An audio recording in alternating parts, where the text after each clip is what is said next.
नमस्कार, ये आकाशवाणी शिमला है। अब आप राजकुमारी चंदेल से प्रादेशिक समाचार सुनिए। आज के मुख्य समाचार। केंद्रीय सड़क परिवहन व राजमार्ग मंत्री नितिन गडकरी ने हमीरपुर से प्रदेश के विभिन्न जिलों में 4,000 करोड़ रुपए के राष्ट्रीय राजमार्गों व अन्य सड़क परियोजनाओं के किए लोकार्पण व शिलान्यास। केंद्रीय सूचना व प्रसारण और खेल मंत्री अनुराग सिंह ठाकुर ने बिलासपुर में सांसद खेल महाकुंभ के तीसरे चरण का किया शुभारंभ। मुख्यमंत्री सुखविंदर सिंह सुक्खू ने पशुपालन विभाग की मोबाइल पशु चिकित्सा सेवा का किया शुभारंभ। और प्रदेश उच्च न्यायालय ने राज्य सरकार के वाटर सेस एक्ट को खारिज करने के दिए आदेश। अब समाचार विस्तार से। केंद्रीय सड़क परिवहन व राजमार्ग मंत्री नितिन गडकरी ने आज हमीरपुर के 2 सड़का पुलिस मैदान में आयोजित एक समारोह में प्रदेश के विभिन्न जिलों के लगभग 4,000 करोड़ रुपए के राष्ट्रीय राजमार्गों और CIRF के अंतर्गत विभिन्न सड़क परियोजनाओं व पुलों के शिलान्यास और उद्घाटन किए। उन्होंने कुल्लू जिले के बिजली महादेव रोपवे की आधारशिला भी रखी। इस अवसर पर केंद्रीय सूचना व प्रसारण और युवा मामले व खेल मंत्री अनुराग सिंह ठाकुर और लोक निर्माण मंत्री विक्रमादित्य सिंह भी मौजूद रहे। इस दौरान केंद्रीय मंत्री नितिन गडकरी ने कहा कि इन विभिन्न परियोजनाओं से हिमाचल प्रदेश के विकास को बल मिलेगा। नितिन गडकरी ने हिमाचल प्रदेश में सड़क परिवहन व राजमार्ग मंत्रालय के अधीन चल रही विभिन्न परियोजनाओं का विस्तृत ब्यौरा भी दिया और इन परियोजनाओं को तेजी से पूरा करने की घोषणा की। शिमला से मटोर मार्ग जो है 223 किलोमीटर 10,000 करोड़ का है। 180 किलोमीटर 4 लेन एवं 2 लेन पेव शोल्डर बाईपास और टनेल, इसका निर्माण करने से 43 किलोमीटर की दूरी घट जाएगी और इसमें 5 घंटे का समय बचेगा। मुझे बहुत खुशी है कि ये भी काम बहुत महत्वपूर्ण है, जिसको हमने प्रायोरिटी से उसका काम हम कर रहे हैं। विशेष रूप से जो हमीरपुर के बाईपास के बारे में हमने चर्चा की, वो हमीरपुर से चीलबहाल के पास बंगवारा तक 739 करोड़ की लागत से 17 किलोमीटर 2 लेन पेव शोल्डर बाईपास का काम अक्टूबर 2025 में पूरा हो जाएगा और इससे निश्चित रूप से शिमला से मटोर की दूरी 41 किलोमीटर कम होगी और 7 घंटे का समय घटकर 3 घंटे रहेगा। इस मार्ग के बनने से कांगड़ा, हमीरपुर, बिलासपुर, सोलन और शिमला की कनेक्टिविटी बेहतर होगी। अम से ऊना तक सड़क का निर्माण, जो पंजाब हिमाचल सीमा के नादौन तक 1700 करोड़ की लागत से हम 85 किलोमीटर 4 लेन मार्ग का बनाने का निर्विचार दिसंबर 2024 तक बन जाएगा और तुरंत इसका कार्य शुभारंभ होगा, ये भी मैं आपको वचन देता हूँ। इस अवसर पर केंद्रीय सूचना व प्रसारण और युवा मामले व खेल मंत्री अनुराग सिंह ठाकुर ने बताया कि आज अकेले हमीरपुर संसदीय क्षेत्र के लिए ही लगभग 3,000 करोड़ रुपए के शिलान्यास व लोकार्पण करके क्षेत्र की जनता को बहुत बड़ी सौगात दी गई है। केंद्रीय सूचना व प्रसारण और युवा मामले व खेल मंत्री अनुराग सिंह ठाकुर ने आज बिलासपुर के लूहणों क्रिकेट मैदान में सांसद खेल महाकुंभ के तीसरे चरण का शुभारंभ किया। इस अवसर पर उन्होंने कहा कि केंद्र की मोदी सरकार ने खेलों को बढ़ावा देने के लिए कई कदम उठाए हैं, जिसका ये परिणाम है कि भारतीय खिलाड़ी अंतर्राष्ट्रीय स्तर पर पहले से अच्छा प्रदर्शन कर रहे हैं। उन्होंने कहा कि सांसद खेल महाकुंभ के पहले संस्करण में 40,000 और दूसरे में 45,000 युवाओं ने भाग लिया और इस बार 75,000 खिलाड़ियों की भागीदारी का लक्ष्य रखा गया है। मैंने एक सांसद के नाते शुरुआत की, MP के नाते। पहले वाली जब हमने खेल महाकुंभ किया तो लगभग 40,000 से ज्यादा लोग आए। पिछली बार लगभग 45,000 से ज्यादा आए। इस बार हमने लक्ष्य रखा है 75,000 से ज्यादा खिलाड़ी इस बार इसमें पार्टिसिपेट करेंगे। उन्होंने कहा कि प्रधानमंत्री नरेंद्र मोदी की प्रेरणा से आज पूरे देश में लगभग 300 सांसद अपने अपने क्षेत्र में सांसद खेल महाकुंभ का आयोजन करवा रहे हैं। अनुराग सिंह ठाकुर ने कहा कि ये कार्यक्रम युवाओं को नशीली दवाओं से दूर रखने और उन्हें खेलों के बारे में जागरूक बनाने में असरदार साबित हुआ है। बाद में केंद्रीय मंत्री ने नशा मुक्त सुरक्षा युक्त अभियान के तहत हमीरपुर में बाइक रैली को हरी झंडी दिखाई। इस दौरान उन्होंने 790 हेलमेट भी वितरित किए। इस बाइक रैली में 2000 युवाओं ने हिस्सा लिया। इस अवसर पर अनुराग सिंह ठाकुर ने युवाओं को नशे के बजाय अपनी ऊर्जा राष्ट्र निर्माण में लगाने का आह्वान किया। मोदी जी ने बार बार कहा कि नशा मुक्त भारत बनाना है, नशों की लत से युवाओं को बचाना है।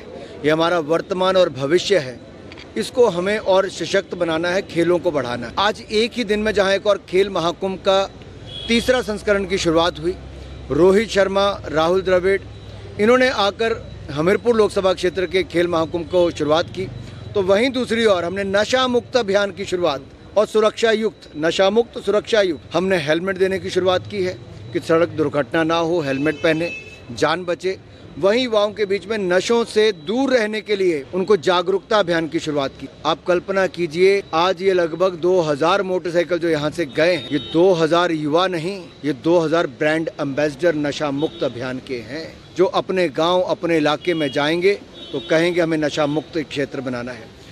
हिमाचल प्रदेश में कांग्रेस के 6 बागी विधायकों और राजनीतिक संकट के मुद्दे पर अनुराग सिंह ठाकुर ने कहा कि राज्य में वर्तमान राजनीतिक स्थिति के लिए कांग्रेस सरकार स्वयं जिम्मेदार है। मुख्यमंत्री सुखविंदर सिंह सुक्खू ने आज शिमला में पशुपालन विभाग की 1962 मोबाइल पशु चिकित्सा सेवा का शुभारंभ किया। इसके तहत प्रथम चरण में 44 विकासखंडों में एम्बुलेंस उपलब्ध करवाई गई है। इस पर करीब 7 करोड़ रुपए की धनराशि खर्च की गई है।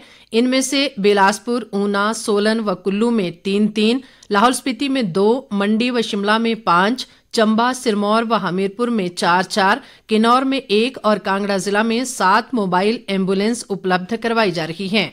मुख्यमंत्री ने इस दौरान पशु संजीवनी कॉल सेंटर का शुभारंभ भी किया। मुख्यमंत्री सुखविंदर सिंह सुक्खू ने शिमला जिले के नेरवा में 73 करोड़ 43 लाख रुपए की विभिन्न विकास योजनाओं के लोकार्पण व शिलान्यास किए।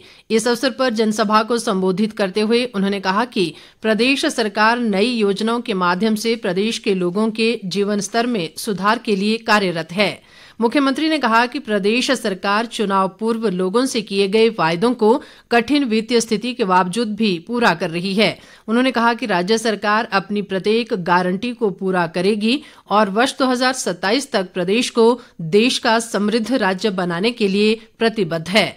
मुख्यमंत्री ने कहा कि प्रदेश सरकार एकजुट होकर आत्मनिर्भर हिमाचल के निर्माण के लिए कार्यरत है और जन कल्याण की राह में आ रही सभी बाधाओं को हटाने में देरी नहीं की जाएगी। उन्होंने इस अवसर पर नेरवा में बहुमंजिला बस अड्डा निर्मित करने, दुग्ध शीतन केंद्र और मिनी सचिवालय स्थापित करने, अग्निशमन केंद्र खोलने व राजकीय महाविद्यालय में 2 विषयों में पीजी कक्षाएं आरंभ करने की घोषणा की। उन्होंने नेरवा में इंडोर खेल स्टेडियम के निर्माण के लिए 10 करोड़ रुपए प्रदान करने की घोषणा भी की।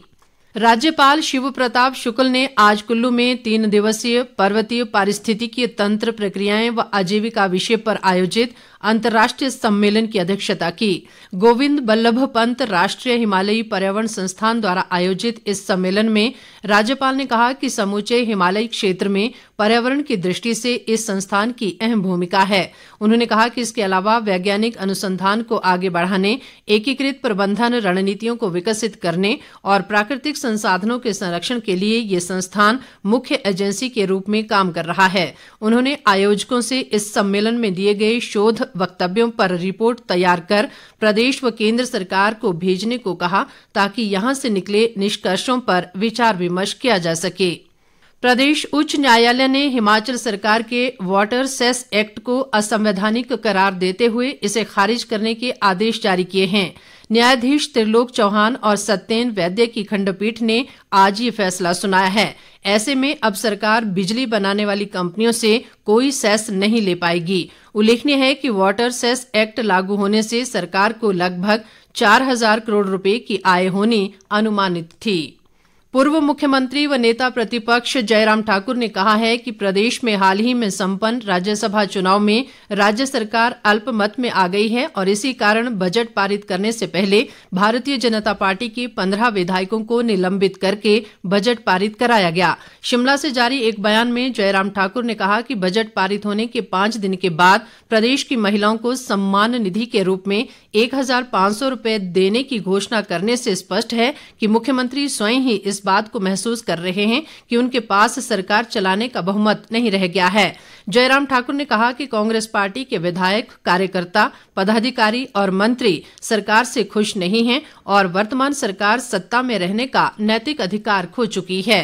शिक्षा मंत्री रोहित ठाकुर ने आज शिमला जिला के कोटखाई क्षेत्र में करीब 19 करोड़ रुपए की विभिन्न योजनाओं के लोकार्पण और भूमि पूजन किए। इस दौरान कलबोग में आयोजित जनसभा को संबोधित करते हुए उन्होंने कहा कि जुब्बल कोटखाई नावर विधानसभा क्षेत्र को प्रदेश का आदर्श क्षेत्र बनाने के लिए वे प्रतिबद्ध हैं और प्रदेश सरकार इस दिशा में अभूतपूर्व कार्य कर रही है। अंत में मुख्य समाचार एक बार फिर। केंद्रीय सड़क परिवहन व राजमार्ग मंत्री नितिन गडकरी ने हमीरपुर से प्रदेश के विभिन्न जिलों में 4000 करोड़ रुपए के राष्ट्रीय राजमार्गों व अन्य सड़क परियोजनाओं के किए लोकार्पण व शिलान्यास।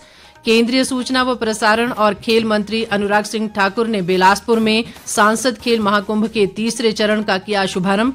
मुख्यमंत्री सुखविंदर सिंह सुक्खू ने पशुपालन विभाग की मोबाइल पशु चिकित्सा सेवा का किया शुभारंभ और प्रदेश उच्च न्यायालय ने राज्य सरकार के वाटर सेस एक्ट को खारिज करने के दिए आदेश। इसके साथ ही ये समाचार बुलेटिन समाप्त हुआ। नमस्कार।